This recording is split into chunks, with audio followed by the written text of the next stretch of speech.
말씀 제목은 하나님을 믿는 믿음이에요. 믿음이란 성경에서 가장 중요한 주제 중에 하나예요.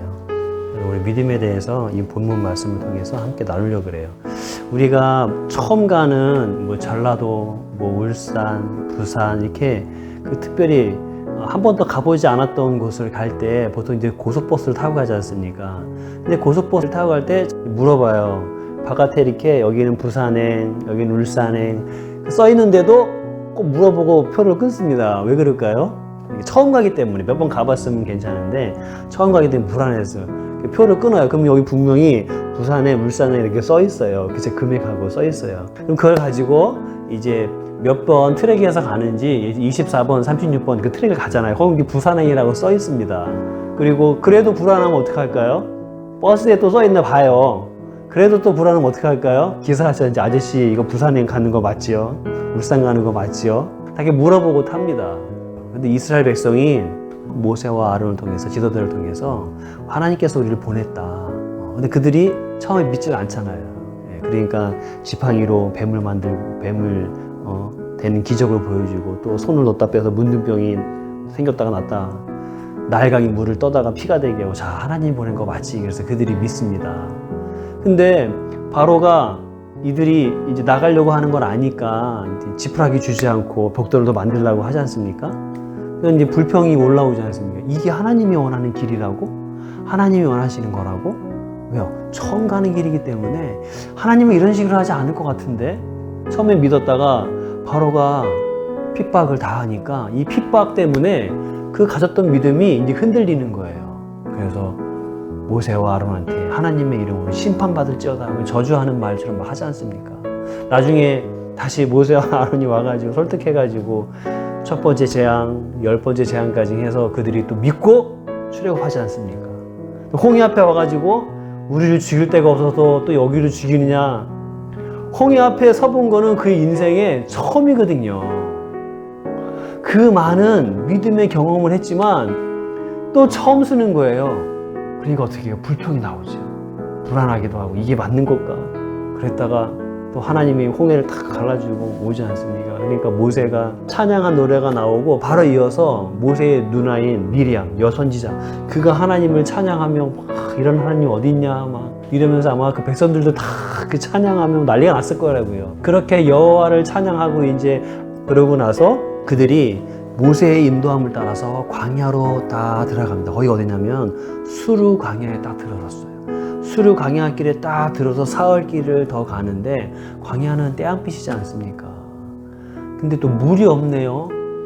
사람이 물을 못 먹어보세요. 얼마나 힘들겠습니까?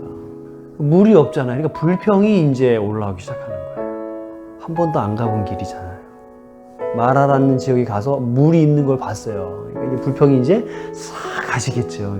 하나님 예비하신 것 같다. 가서 그냥 물을 딱 떠서 먹으니까 웬걸 물이 써요. 못 먹는 물이에요. 먹을 수가 없는 거예요. 이를 뱉으면서 이제 불평이 가라앉았던 게 다시 올라오겠죠. 물을 여기다가 이렇게 고생시키려고 출애굽시켰냐. 거기 있으면 종이지만 그래도 먹을 게 많은데 물 좀 먹고 그러는데 이렇게 모세한테 막 불평하기 시작했겠죠. 왜 이들은 이렇게 자꾸 믿음에 쓰지 못하고 이렇게 자꾸 불평을 할까요? 근데 사실은 이들이 불평하는 것도요, 자기 나름대로의 믿음인 거예요. 이게 무슨 말이냐면 자기들이 봤을 때 하나님이 이렇게 인도한다고? 이게 진짜 하나님이 원하시는 가나안을 가는 길일까? 그렇지 않은 것 같은데? 이 생각을 붙드는 거예요. 이 생각을 믿는 거예요. 지금 자기 들어오는 이 생각을. 그러니까 모세가 인도하는 이 믿음이 흔들리기 시작하는 거죠. 근데 여기 조금만 지나가 보면 뭐라고 써 있으면 27절에 엘림에 이르니 거기에 물샘 12이 있고 종려나무가 70그루가 있었더라. 이렇게 써 있어요. 무엇을 얘기하겠어요? 이스라엘 백성들은 12족속입니다. 그리고 지도자들을 70명의 장로를 세워요. 예수님이 신약에서 제자들을 파송할 때 70명 짝지어서 보내지 않습니까? 70이라는 숫자가 그런 의미가 있어요. 12샘이 있다는 소리는 이스라엘 백성들 12족속이 다 먹고도 남을 만한 그런 샘을 하나님이 예비하신 게 있다는 거예요. 70그루는 70명의 장로들을 표현하는 거니까 이스라엘 백성들이 다 안식할 수 있는 그런 곳이에요. 하나님이 예비한 곳이 이미 있었어요. 이것을 통과해서 가야 되는 건데 그것을 이들이 인내하지 못한 거죠. 이스라엘 백성들이 이렇게 하나님이 예비하신 것이 있는데 이렇게 믿음으로 반응하지 못하는 이유는 믿음의 근거를 어디에 둬서 그러냐면 자기 감정과 상황에 두기 때문에 그래요. 무리 없죠. 감정이 막 올라오지 않습니까? 감정이 올라오니까 그것을 이제 표현하지 않습니까? 그것에 의해서, 그러니까 버스를 얘기하면 보세요. 이 버스가 거기 가는 게 맞을까? 아닐까? 불안하기 시작해요. 버스를 탔는데 그래도 불안하면 어떻게 해요? 가서 기사한테 물어보는 수밖에 없어요. 거기 가는 거 맞죠? 맞아요. 손님 앉아서 기다리세요. 그래도 불안하면 어떻게 해요? 가는 이정표를 보면서 검색을 해요. 가는 거 맞네. 좀 안심이 되는 거예요. 그러면 이 불안한 것이 버스 표가 잘못이에요? 그 버스가 잘못일까요? 기사가 잘못일까요? 아니요. 잘못은 어디 있는 거예요? 나한테 있는 거예요. 내가 보는 상황, 내가 느끼는 감정에 의한 거지 버스 표도 잘못이 아니요, 버스도 잘못이 아니요, 기사 아저씨도 잘못이 아닌 거예요. 나의 감정과 나의 느낌과 내가 해석되는 이 상황이 그것이 믿음으로 가지 못하는 것의 문제인 거예요. 이스라엘 백성들이 하나님이 문제가 아니라 모세가 아론이 문제가 아닌 거예요. 그들이 눈앞에 당장 보이는 이 상황, 그 상황에 따라서 내 감정이 어떻게 반응하는 거, 이게 문제인 거예요. 항상 우리가 믿음으로 넘어질 때는 딱 이렇습니다. 제가 제 자신을 봐도 그래요. 제가 제 자신을 봐도 믿음에 쓰지 못할 때 보면 항상 감정에 의해서. 그렇다고 해서 하나님이 우리의 감정을 무시하지 않습니다. 나의 우울한 감정을 하나님 위로하시고 해요. 근데 이 감정이 먼저 근거가 될 수는 없어요. 하나님이 기준으로, 하나님이 보실 때 이 상황을 어떻게 보기 원하시는가? 하나님이 보실 때 나의 느끼는 감정을 어떻게 해결하기 원하시는가? 거기 있는 거예요. 그래서 지금 마라의 쓴물, 이 원망하는 사건이 있은 다음에 엘림에 이르러서 12샘과 70그루의 이 종려나무가 있기 전에 무슨 말씀이 딱 끼어드냐면 25절, 26절 이런 말씀이 끼어들어요. 이건 같이 읽어볼게요. 우리 모세가 여호와께 부르짖었더니 여호와께서 그에게 한 나무를 가리키니 그가 물어 던지니 물이 달게 되었더라. 거기서 여호와께서 그들을 위하여 법도와 율례를 정하시고 그들을 시험하실세 이르시되 너희가 너희 하나님 나 여호와의 말을 들어 순종하고 내가 보기에 의를 행하며 내 계명에 귀를 기울이며 내 모든 규례를 지키면 이렇게 써 있어요. 하나님이 이 상황을 모르는 게 아니에요. 그래서 하도 불평을 하니까 모세한테 야 여기 있는 나무 있지 않느냐, 그 나무를 저 써서 못 먹는 물에 던져라. 말이 돼요 안 돼요? 말이 안 되는 거예요. 이 나무를 더 던진다고 뭐 물이 달아져요? 근데 모세가 아무 말 안 하고 던집니다. 이스라엘 백성들 자기가 보니까 말이 안 돼. 지금 사흘 길에 왔는데 물이 없어. 보세요. 똑같이 말이 안 되는 상황에서 하나는 불평하고 한 사람은 그냥 순종합니다. 이게 다른 거예요. 모세는 하나님의 말씀에 그냥 순종하고 갔더니 물이 달아졌어요. 이스라엘 백성들은 가나안 땅을 위해서 순종하며 가는데 거기까지 가기 전에 지금 물이 쓰니까 불평이 나오는 거예요. 막. 이들의 해결점이 뭐예요? 내 규례 법도를 말해요.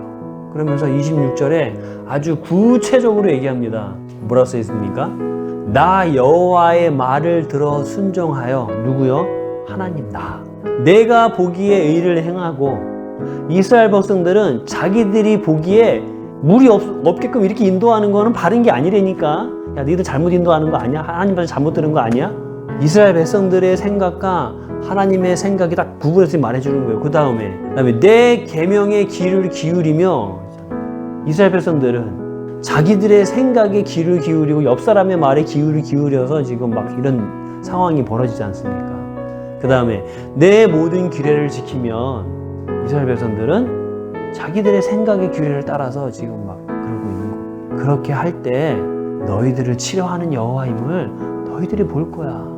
그 치료하시는 말씀이 떨어지자마자 27절에 뭐라고 써있어요? 그들이 엘림에 이르니 거기에 물샘 12가 종려나무 70그루가 있는지라. 거기서 그들이 그 물 곁에서 장막을 치니라. 그 마라의 쓴물 거기에 상황을 치료하시는 여호와 이렇게 있잖아요.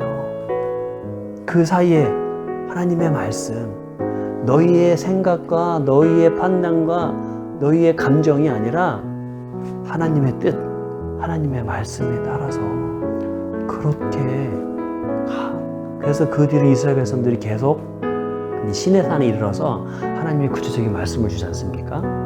이 말씀을 듣기 전에 이스라엘 백성들과 듣고 난 이스라엘 백성들의 불평에 대해서 하나님이 다르게 하나님께서 그들을 다루셔요.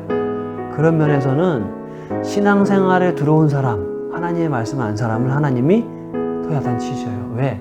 말씀대로 그들을 키우기 위해서.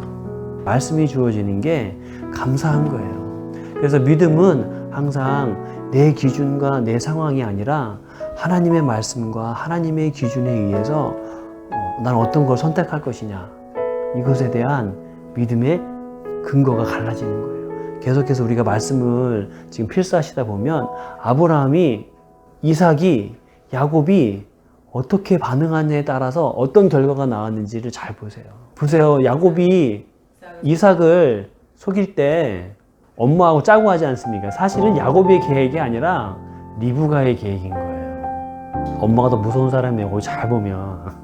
잘 보세요. 그가 리브가하고 야곱이 반응할 때 지금 상황에 대해서 지금 놓치면 안 되겠다라고 하는 그 강박감, 그리고 하나님의 그 말씀에 대해서 자기 해석에 의해서 그렇게 믿음으로 반응함으로 이제 계속 인생이 꼬이기 시작하는 거예요. 그래서 하나님의 음성을 잘 듣고 말씀을 잘 받아야 되는 게, 어떤 상황이 올 때 이 조급함이 우리를 잘못된 길로 선택하게끔 만들고 사단은 또 그거를 우리에게 이용합니다. 그것이 영적 전쟁이죠. 우리 이스라엘에 가면 사해가 있지 않습니까? 거기는 염분이 많아서 또 염해라고도 해요. 사람이 뜨거든요. 거기서는 수영을 잘하는 사람, 수영을 못하는 사람 필요가 없어요. 둘 다 필요한 건 뭐냐면 가만히 떠서 물에 자기를 맡겨야 돼. 그렇지 않고 뭔가 하려고 이렇게 하면 뒤집어집니다. 아니면 물을 먹든지 물에 들어가요. 엄청 따가워요. 엄청 짜고. 거기서는 수영 잘하는 거 아무 소용이 없어요. 거기서 수영 좀 잘한다고 괜히 이랬다가 그냥 눈에 물 들어가가지고 엄청 고생하지 않습니까? 또 이거가 똑같아요. 하나님을 믿는 데 있어서는 잘난 사람, 많이 배운 사람, 똑똑한 사람, 목회자 다 소용없어요. 경험이 많은 거 소용없어요. 거기에서 하나님께 그렇게 자기를 맡기고 가야 돼요. 그래야 물 안 먹어요. 그래야 안 따가워요. 그렇지 않습니까? 우리가 주어진 상황에서 하나님께 하나씩 맡기면, 이게 우리가 참 어려운 게 감정인 것 같아요. 감정이 올라올 때 욱하지 않습니까? 우리가 말도 함부로 하게 되고. 근데 사실 감정을 다스리려면 먼저 우리의 사고방식을 바꿔야 돼요. 내 사고방식에서 그 감정을 해석해서 이게 올라오거든요. 우리의 사고방식을 주님 안에서 말씀만을 읽을 때마다 하나님, 나한테는 이러한 사고방식이 있어요. 그 문제 가지고 기도하고, 또 그 문제 부딪히면 하나님, 그 문제 때문에 내가 또 넘어졌네요 라고 기도하면서 우리가 우리의 사고방식을 바꾸고 우리의 감정을 다스릴 수 있도록 항상 신앙생활에서 승리했으면 좋겠습니다.